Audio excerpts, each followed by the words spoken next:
Bonjour. Aujourd'hui, on plonge dans un sujet qui alimente vraiment tout notre quotidien. Les batteries. Ah oui, partout. Omniprésentes, tu sais, du téléphone à l'auto électrique. Le lithium-ion domine largement, mais est-ce que c'est la seule voie pour l'avenir? On va explorer ça en profondeur aujourd'hui. Exactement. Puis, juste pour rappeler vite, une batterie, ça marche avec des ions qui bougent entre une anode et une cathode, à travers un électrolyte. C'est ça qui stocke puis qui libère l'énergie. Simple de même. En principe. L'arrivée du lithium-ion, dans les années 90, ça a vraiment changé la donne. Pourquoi? La densité énergétique. On parle de jusqu'à 250 Wh/kg. OK. Compare ça au plomb acide, qui est autour de 30-40, ou même le nickel-cadmium à 40-60. Tu comprends pourquoi le lithium-ion est partout maintenant. Ouais, c'est clair. Puis cette densité-là, c'est donc ça la grosse force. Plus d'énergie, moins de poids, moins d'espace, parfait pour le mobile et les villes. Précisément. Puis il y a différentes sortes, là. Le NMC, nickel, manganèse, cobalt, c'est comme le passe-partout. Bon équilibre, performance, coût. Très utilisé. Le NMC, OK. Après, tu as le LSP, lithium, fer, phosphate. Moins dense, c'est vrai, mais plus sûr, dure plus longtemps, coûte moins cher. Puis surtout, pas de cobalt. Ça, c'est un gros plus. Ah oui, le fameux cobalt. Exact. Puis tu as le NCA, nickel, cobalt, aluminium, que Tesla utilise pas mal. D'accord.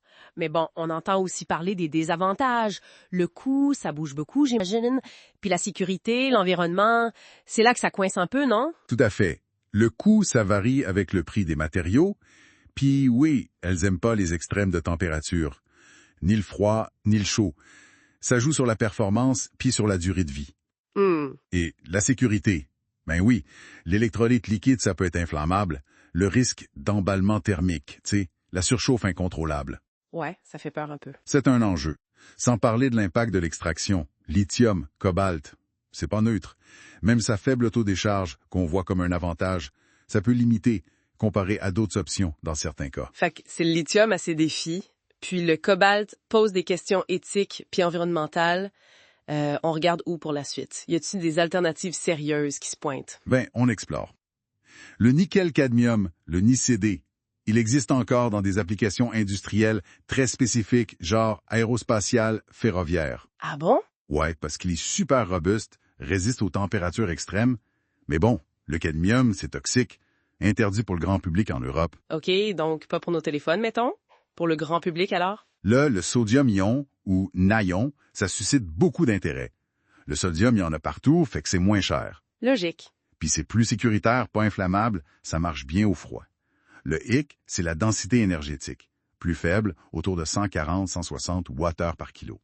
Puis la durée de vie, il faut encore l'améliorer. Fait que c'est bon pour quoi, alors? Idéal pour le stockage stationnaire, genre pour les réseaux électriques, ou la petite mobilité, vélo, trottinette, là où la densité maximale est moins critique. CATL regarde même pour faire des packs hybrides, moitié sodium, moitié lithium. Intéressant. Ça montre bien qu'il n'y aura peut-être pas une seule solution, mais plusieurs, adaptées à chaque besoin. Puis la fameuse batterie solide, là, la révolution qu'on attend tous. Ah, ça, c'est le potentiel Saint Graal. L'idée, c'est de remplacer l'électrolyte liquide par un solide, genre céramique ou polymère. OK. Les avantages sur papier sont énormes. Sécurité top niveau, pas de risque d'incendie. Densité énergétique potentiellement bien plus haute, jusqu'à 3 fois le lion, parce que ça permettrait d'utiliser du lithium-métal comme anode. Wow! Puis une durée de vie allongée, parce que ça limiterait les dendrites, ces petites pointes de métal qui finissent par causer des courts-circuits. Mais il y a toujours un mais. Oui, les défis sont costauds, ça coûte cher à produire pour l'instant, la fabrication à grande échelle c'est compliqué, puis il faut assurer un contact parfait et stable entre les couches solides. C'est pas simple.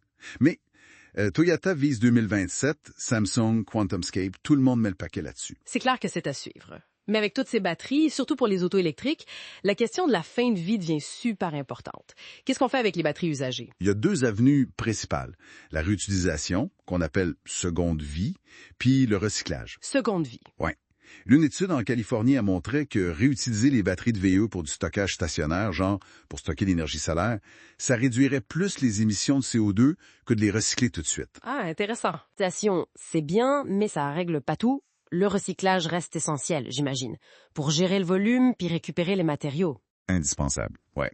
Il faut absolument récupérer les métaux critiques, là, cobalt, nickel, lithium, pour être moins dépendant. Tu sais, la Chine contrôle une grosse partie du raffinage, puis pour réduire l'empreinte carbone de la production, qui est énorme. Et comment on recycle ça?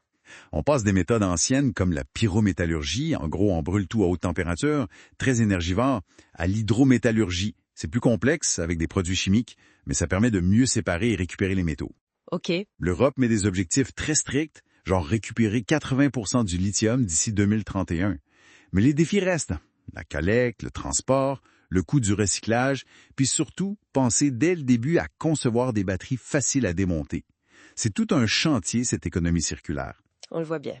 Bon, alors pour finir, vers quoi on s'en va? C'est quoi le futur proche des batteries? On continue d'améliorer le lithium-ion, c'est sûr. Surtout avec moins de cobalt, plus de nickel.